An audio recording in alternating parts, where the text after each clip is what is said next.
আসসালামু আলাইকুম রহমতুল্লাহি বারকাতুহু।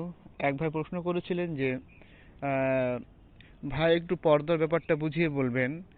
আর বর্তমানে যে মহিলারা পর্দা করছেন তারা যখন বাড়িতে থাকছেন তখন বাড়িতে দেওর ভাসুর বা অন্যান্য সদস্যর সঙ্গে একদম মিলেমিশে থাকছে, কোনো পর্দা করছে না। আর যখন বাড়ি থেকে বাহির হচ্ছে তখন ভালো করে বোরকা বা ওড়নার মাধ্যমে নিজেকে আবৃত করে বাহির হচ্ছেন। তো এটা কোন ধরনের পর্দা? এটার ভিত্তি ইসলামে আছে কিনা, বা এই ধরনের পর্দা জায়েজ কিনা, এ ব্যাপারে ভাই জানতে চেয়েছেন। তো দেখুন, মহিলার জন্য ওই সমস্ত লোক যাদের সঙ্গে তার বিবাহ চিরস্থায়ী হারাম, যাদের সঙ্গে তার বিবাহ চিরস্থায়ী হারাম, সেই সমস্ত লোক বাদ দিয়ে সমস্ত লোককে পর্দা করতে হবে। ওই সমস্ত লোক যাদের সঙ্গে বিবাহ চিরস্থায়ী হারাম, তাদের সঙ্গে বাদ দিয়ে সমস্ত লোককে পর্দা করতে হবে। এর মধ্যে কিছু লোক আসছে যাদের সঙ্গে অস্থায়ীভাবে বিবাহ হারাম, যাদের সঙ্গে অস্থায়ীভাবে বিবাহ হারাম, যেরকম দোলাভাই। যতদিন পর্যন্ত সে দোলাভাই রয়েছে, অর্থাৎ তার মানে দিদির দিদির সঙ্গে তার সংসার হচ্ছে, ততদিন পর্যন্ত তার সঙ্গে বিবাহ হারাম। কিন্তু যখন দিদি মারা যাবে কিংবা দিদিকে তালাক দিয়ে দেবে, তখন যদি সে চায় তাহলে দুলাভাইয়ের সঙ্গে বিবাহ করতে পারবে। তো এই যে মানে অস্থায়ী বা ক্ষণিকের জন্য যে হারাম, সেই হারামের লোক, যে সমস্ত লোকদের সঙ্গে যে অস্থায়ী হারাম বা ক্ষণিকের জন্য হারাম, তাদেরকেও পর্দা করতে হবে। যেমন এদের মধ্যে আছে আপনার দোলাভাই, আহ, খালু, তারপরে ফুফা ইত্যাদি লোক। তো শুধুমাত্র যাদের সঙ্গে চিরস্থায়ী বিবাহ হারাম বা চিরতরে বিবাহ হারাম, তাদের সামনেই পর্দা করতে হবে না, বাকি সকলের সামনে পর্দা করতে হবে।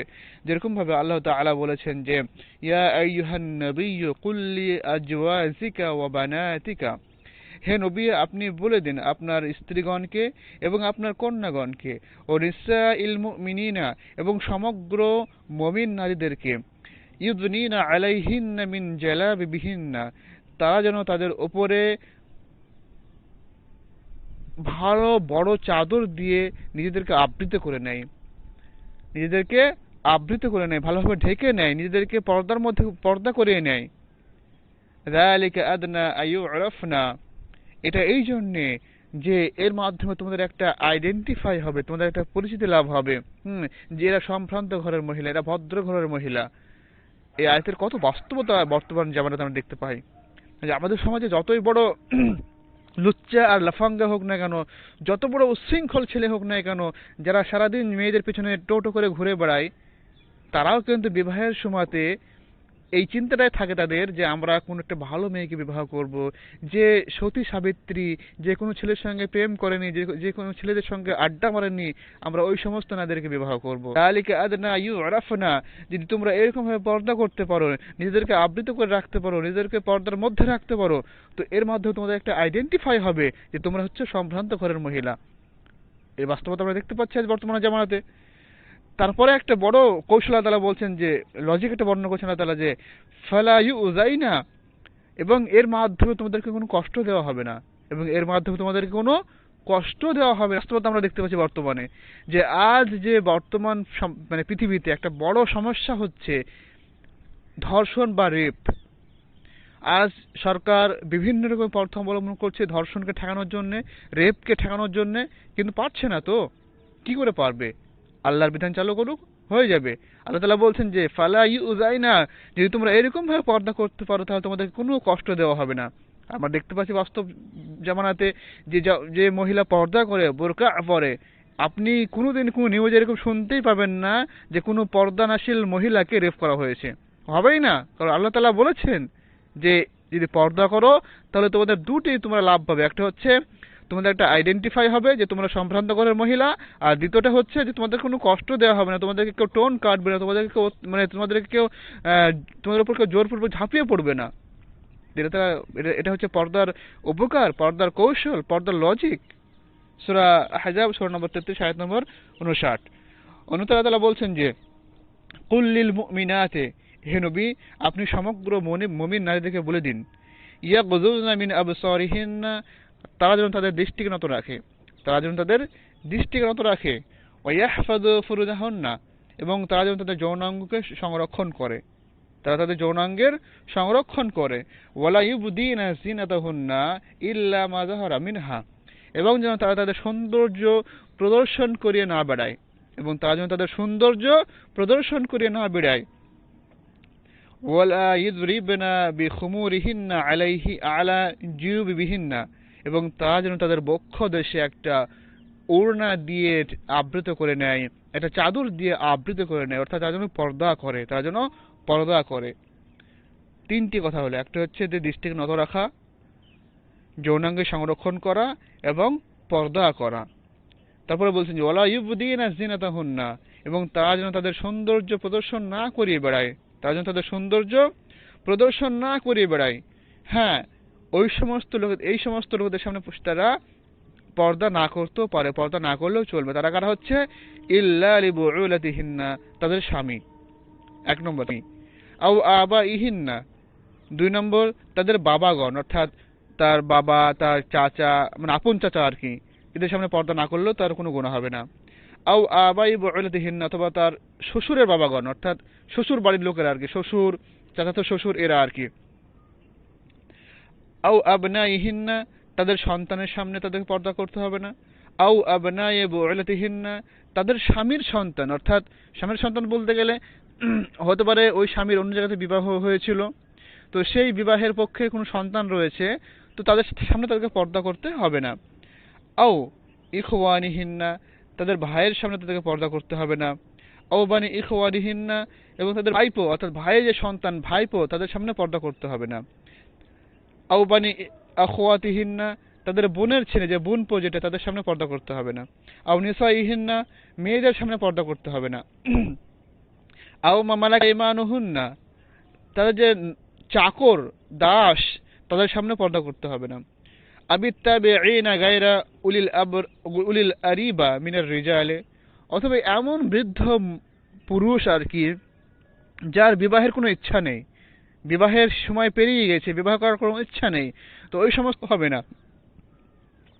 আবিত্তিফলিল্লাযীনা লাম ইয়াযহারু আলা আওরাতিন নিসা, এবং ওই সমস্ত বাচ্চা ছেলে যারা মহিলাদের লজ্জাস্থান সম্পর্কে অবগত নেই, ওই সমস্ত বাচ্চা ছেলে যারা মহিলাদের লজ্জাস্থান সম্পর্কে, গোপন অঙ্গ সম্পর্কে অবগত নয়, সেই সমস্ত ছেলেদের সামনে পর্দা না করলেও চলবে। কিন্তু ওই সমস্ত ছেলে, যদিও সে বালেগ হয়নি, কিন্তু সে খুব পাকা, মেয়েদের লজ্জাস্থান সম্পর্কে অবগত রয়েছে, সে জানে যে কোনটা কি জিনিস, তার সামনে পর্দা করতে হবে। যদিও সে বালেগ নয়, যদিও সে এখন প্রাপ্তবয়স্ক হয়নি, কিন্তু তবু তার সামনে পর্দা করতে হবে। এখানে প্রাপ্তবয়স্ক বা বালেগ হওয়া শর্ত নয়, শর্ত হচ্ছে যে সে মহিলাদের লজ্জাস্থান সম্পর্কে অবগত আছে কিনা। যদি অবগত থাকে তাহলে তার সামনে পর্দা করতে হবে, আর যদি অবগত না থাকে তাহলে পর্দা করতে হবে না। তারপর আল্লাহ তাআলা বলছেন যে ওয়ালা ইয়াদরিবনা বিআরজুলিহিন্না, এবং তারা যেন তাদের পদদ্বারাতে জোরে জোরে না হেঁটে যায়, পায়ে নুপুর আছে, জোরে জোরে হেঁটে যাচ্ছে, পায়ে ঝনঝন করে আওয়াজ হচ্ছে, লোকেরা বুঝতে পারছে যে কোনো মহিলা হেঁটে যাচ্ছে, যেন জোরে জোরে হেঁটে না যায়, আস্তে আস্তে হেঁটে যাবে, এবং অবশ্যই যেন তারা পায়ে যে নুপুর, সেই নুপুর পায়ে দিয়ে যেন না হাঁটে। হ্যাঁ, এতে কি হবে? লিইউলামা মা ইউখফিনা মিন জিনাতিহিন্না, তাদের যে একটা সৌন্দর্য লুকিয়ে রয়েছে, তাদের গোপন যে সৌন্দর্য সেটা যে লুকিয়ে রয়েছে, সেটা প্রকাশ হয়ে যাবে। সেজন্য এরকম ভাবে জায়েজ নয়। সূরা নূর সূরা নম্বর 24 আয়াত নম্বর 31, সূরা নূর সূরা নম্বর 24 আয়াত নম্বর 31। তো এই যে লোকের কথা বলা হলো, এই শ্রেণীর লোক ছাড়া সমস্ত লোকের সামনে পর্দা করতে হবে। কোরআন শরীফে যে এই যে মানে কয়েক শ্রেণীর লোকের কথা বলা হলো, এই কয়েক শ্রেণীর লোক বাদ দিয়ে সমস্ত লোকের সামনে পর্দা করতে হবে, বিশেষ করে দেবর, ভাসুর, দুলাভাই ইত্যাদি।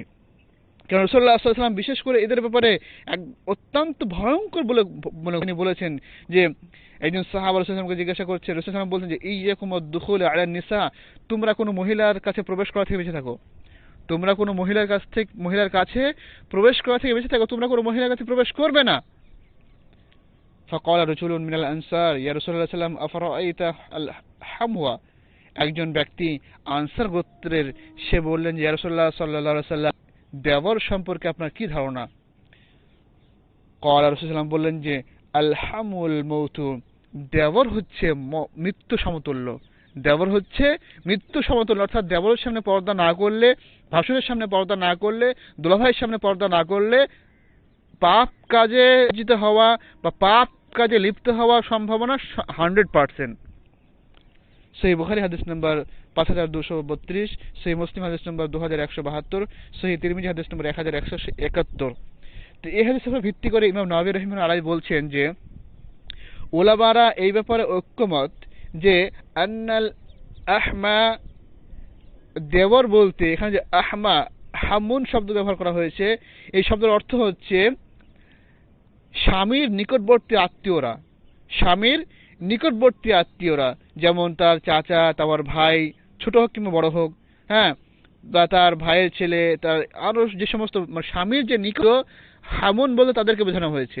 হামুন বলতে তাদেরকে বোঝানো হয়েছে। তো এই সমস্ত লোকেদের থেকেই পাপ কাজে লিপ্ত হওয়ার সম্ভাবনা বেশি, সেজন্য এদেরকে বেশি পর্দা করতে হবে। কিন্তু আমাদের সমাজে এর উল্টো হচ্ছে, যে আমরা ঘরে যখন থাকি, যখন বাড়িতে থাকি, তখন আমাদের দেওর, ভাসুর আর যারা আছে খুব ভালোভাবে মিলেমিশে থাকে, একাকার হয়ে থাকি। যখন বাইরে হই তখন একবারে সতী সাবিত্রী হয়ে পর্দা করে বাইরে হই।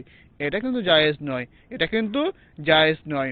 কারণ রাসূল সাল্লাল্লাহু আলাইহি ওয়াসাল্লাম এদেরকেই বেশি ভয়ঙ্কর বলে উল্লেখ করেছেন। হ্যাঁ, এদেরকেই বেশি ভয়ঙ্কর বলে উল্লেখ করেছেন। তিনি বলেছেন যে ওয়াল হামউ মাউতুন, দেবর হচ্ছে মৃত্যু সমতুল্য।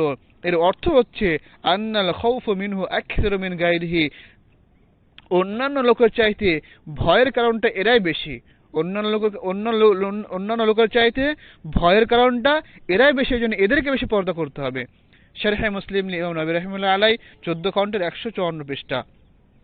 এছাড়া যারা সাময়িকভাবে, যাদের সঙ্গে বিবাহ হারাম, যাদের সঙ্গে সাময়িকভাবে বিবাহ হারাম, কিন্তু ওই সাময়িক কারণটা দূর হয়ে গেলে আবার বিবাহ জায়েজ হয়ে যায়। যেরকম খালু, ফুফা, দোলা ভাই, এদের সঙ্গে সাময়িক বিবাহ হারাম। যতদিন পর্যন্ত সে আপনার দিদির স্বামী, কিংবা আপনার খালার স্বামী, কিংবা আপনার ফুফুর স্বামী, ততদিন পর্যন্ত সে আপনার জন্য হারাম। কিন্তু যখনই সে আপনার ফুফুকে, কিংবা আপনার খালাকে, কিংবা আপনার দিদিকে তালাক দিয়ে দিল, কিংবা তারা মৃত্যুবরণ করলো, তখন যদি আপনি চান তো তার সঙ্গে বিবাহ আপনি করতে পারেন। তো এই যে সাময়িক যাদের সঙ্গে বিবাহ হারাম, তাদেরকেও পর্দা করতে হবে। কেন রাসূলুল্লাহ সাল্লাল্লাহু আলাইহি ওয়াসাল্লাম বলেছেন যে, আবু হুরায়রা হাদিস, তিনি বলছেন যে লা ইজমাউ বাইনাল মারাতি ওয়া আম্মাতিহা, কোন মহিলা এবং তার খালাকে, তার ফুফুকে একসঙ্গে একত্রিত করা যাবে না।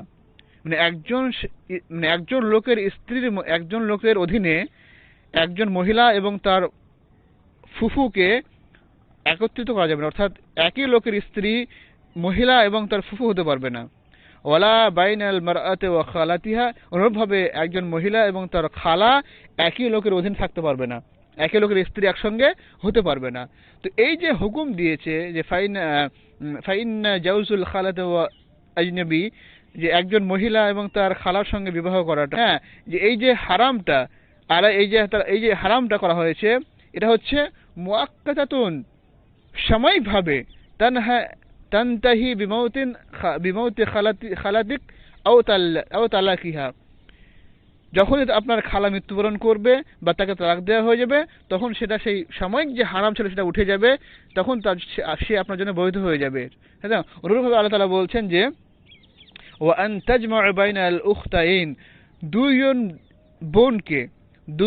বোনকে একত্রিত জমা করা যাবে না। অর্থাৎ একজন লোক একসঙ্গে দুইজন বোনকে বিবাহ করতে পারবে না। তো এই যে মহিলা এবং তার খালা, বা মহিলা তার ফুফু, বা মহিলা তার বোন একসঙ্গে একত্রিত হওয়ার ব্যাপারটা, এটা সাময়িক ভাবে, হ্যাঁ, তো এই যে হারাম করা হয়েছে, এটা সাময়িক হারাম। এই সাময়িক কারণটা যখন হারিয়ে যাবে তখন সেটা বৈধ হয়ে যাবে। এই জন্য এদেরকেও পর্দা করতে হবে।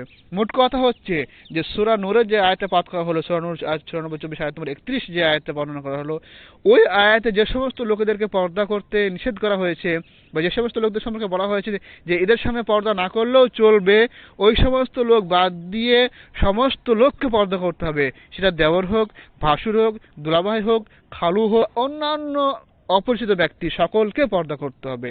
এটা হচ্ছে আসল পর্দা। বাকি ওই রকম বাড়িতে পর্দা নয়, রাস্তায় পর্দা করা, এটা আসল পর্দা নয়। হাযা মা ইন্নী, আল্লাহু আ'লাম বিস-সাওয়াব। আসসালামু আলাইকুম ওয়া রাহমাতুল্লাহি ওয়া বারাকাতুহু।